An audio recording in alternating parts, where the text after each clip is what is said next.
Welcome to the Arlington Street Church podcast. Founded in 1729, Arlington Street continues today as a gathering place for progressive people of faith in the greater Boston area and beyond. We are located at the corner of Arlington and Boylston Streets, across from the Public Garden in Boston, Massachusetts. Please visit ascboston.org for more information about this historic Unitarian Universalist congregation. Arlington Street Church, gathered in love and service for justice and peace. Has the weariness hit you yet? As these pandemic months stretch on, the emotional toll is wearing on even the most resilient among us. In recent weeks, I've heard many of you express feeling drained, listless, teary, tender, and just generally out of sorts. Our spirits are exhausted. Psychotherapist Esther Perel has described this experience as the loss of Eros. She explains that humanity has two fundamental sets of needs. We require both safety, security, and stability, as well as freedom, discovery, and adventure. Perel says, as the pandemic gripped the world, the pendulum that swings between freedom and security snapped off its hinge. In the process of flattening the curve, people had to flatten themselves. The constant, extreme emphasis on safety has left us cordoned off and missing the enlivening moments that animated our days. We are no longer casually sharing stories with coworkers, exploring a new restaurant with friends, or encountering a kind stranger on the train. As we avoid the spaces where we might experience happenstance, mystery, or surprise, we're missing out on these elements of Eros that create a sense of aliveness and bring vibrancy to our lives. While Dr. Perel is best known for her work as a sex therapist, she's quick to point out that Eros is much bigger than sex. She describes it as an openness to the world. It's the life force energy that thrives on exploration, curiosity, and change. Perel has spent a lifetime reflecting on the power of Eros. Her parents were Polish Jews who survived 5 years in Nazi concentration camps and met on the day of liberation. Between them, they lost 16 siblings and emerged as the sole survivors from each of their respective families. Perel says they came out of that experience wanting to charge at life with a vengeance and make the most of each day. They both felt like they had been granted a unique gift, living life again. My parents didn't just want to survive, they wanted to revive. They wanted to embrace vibrancy and vitality, in the mystical sense of the word, the erotic. She continues, after the war, our entire community in Antwerp was comprised of refugees, hidden children, and concentration camp survivors. The houses of some of my friends always seemed dark, devoid of energy. It felt like their families were on lockdown. They were surviving, but they were not living. They couldn't allow themselves to experience joy because that would mean not being vigilant, not watching for the next danger. So they lived in a constant state of disaster preparedness. Other survivors, like my parents, rebuilt their lives and after a fashion found ways to thrive. These people had an incredible zest for conversation, music, dancing, sex, love. They understood the erotic as an antidote to death. This shaped my perspective on life, as well as my belief in the power of will, the search for meaning, and the resilience of the human spirit. I'm grateful to my parents for showing me the world of difference between not being dead and being alive. Perel concludes, I don't know why my parents were able to savor life in this way, while others were never able to move past base survival. I do know that theirs is not a unique experience. Throughout history, humans have countered the feeling of deadness by creating music, writing poems, and falling in love. I was really struck by Esther Perel's story and wanted to share it with you today for a couple of reasons.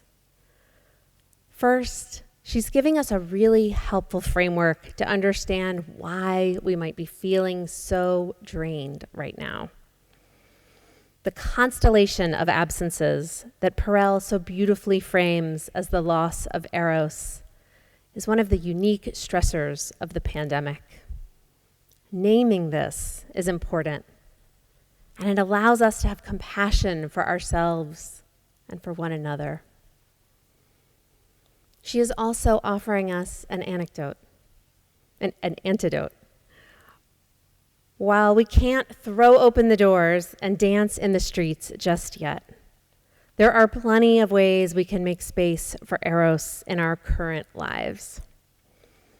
It's so interesting to me that from the start of the pandemic, we instinctually gravitated to activities that involved creating, cultivating, and watching life emerge. How many people do you know who have planted gardens, baked bread, and adopted puppies in the last year? We need these enlivening experiences. If we're mindful of them, we can start to appreciate moments of Eros in all sorts of places.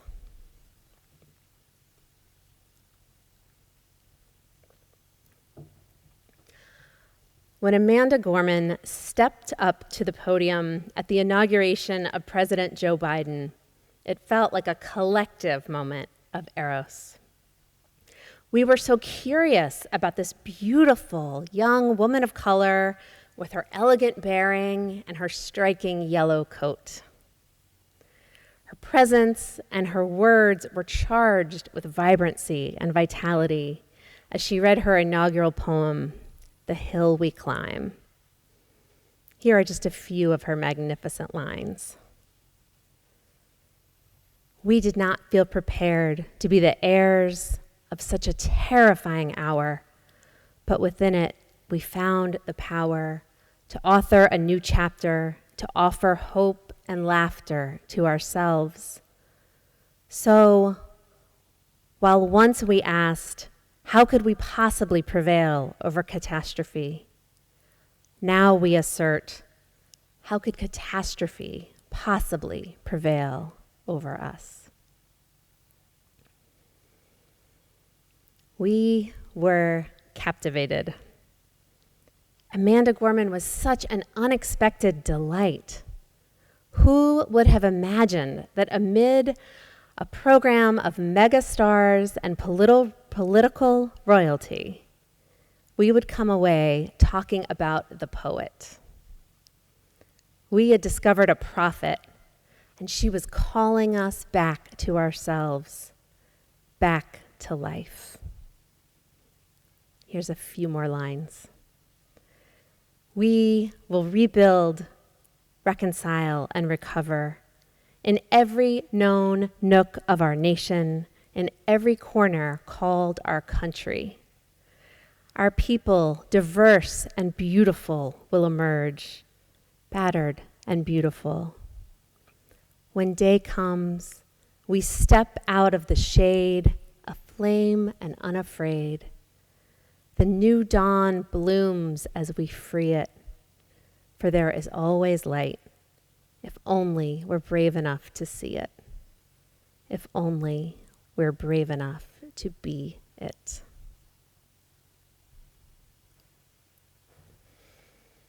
The start of spring, the season of enlivening, is the perfect time to practice making space for Eros. Earlier this week, I went for a walk with the intention of appreciating the signs of life around me. I was enjoying a gorgeous bed of tulips when I noticed that several of the blooms had been sheared off. I gathered the nubs, hoping they might be revived in some water.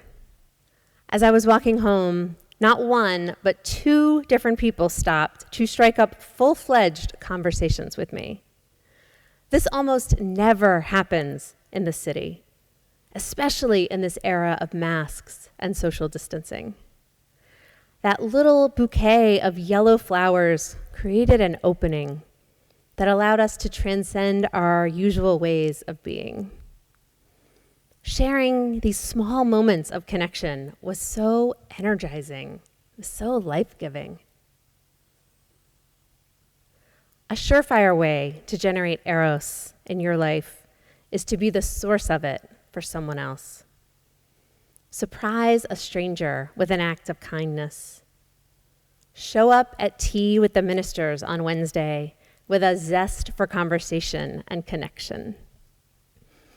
Join the nationwide movement of creative do-gooders who are quietly spreading happiness by scattering rocks with painted inspirational messages. Delight your next Zoom meeting by showing up with something unexpected in your Hollywood square. The pandemic isn't over, and many of us are grieving devastating losses. But we are still alive, and we can live with vibrancy and vitality. We can choose to be open to the world. I'm going to close today with more poetry. In describing her inspiration for this piece, Ada Limon says, "It was a hard winter. My whole body raged against it. But right as the world feels uninhabitable, something miraculous happens. The trees come back. I wanted to praise that ordinary thing as a way of bringing myself back too." Here's Ada Limon's instructions on not giving up. More than the fuchsia funnels breaking out of the crabapple tree, more than the neighbor's almost obscene display of cherry limbs, shoving their cotton candy-colored blossoms to the slate sky of spring rains. It's the greening of the trees that really gets to me. When all the shock of white and taffy, the world's baubles and trinkets leave the pavement strewn with the confetti of aftermath, the leaves come, patient, plodding, a green skin growing over whatever the winter did to us. A return to the strange idea of continuous living despite the mess of us, the hurt, the empty. "Fine then, I'll take it," the tree seems to say. A new slick leaf unfurling like a fist to an open palm. I'll take it all. Amen.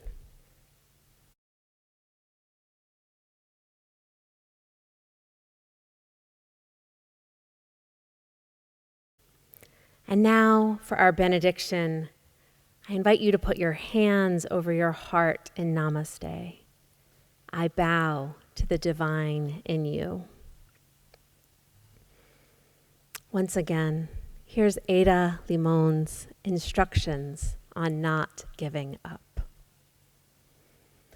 More than the fuchsia funnels breaking out of the crabapple tree, more than the neighbor's almost obscene display of cherry limbs, showing their cotton candy blossoms to the slate sky of spring rains.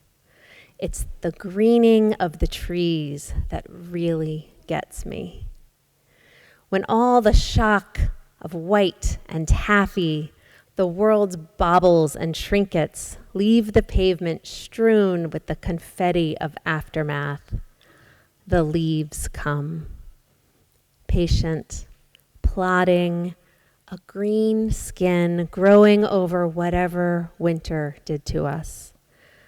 A return to the strange idea of continuous living despite the mess of us, the hurt, the empty. Fine then, I'll take it, the tree seems to say, a new slick leaf unfurling like a fist to an open palm. I'll take it all. Amen.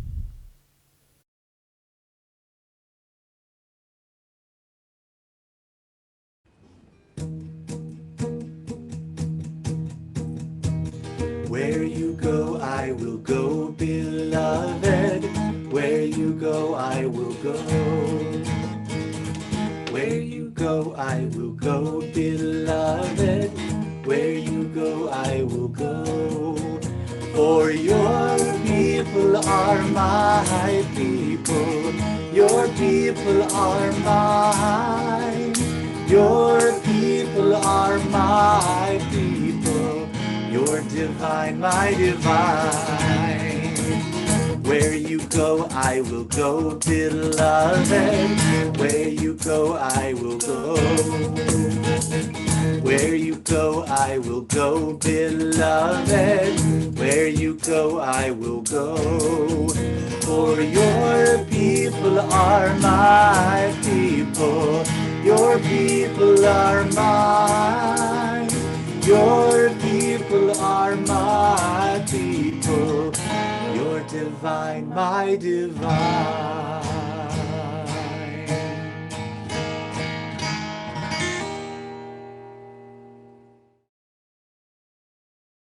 Please visit ascboston.org for more information about this historic Unitarian Universalist congregation. Arlington Street Church, gathered in love and service for justice and peace.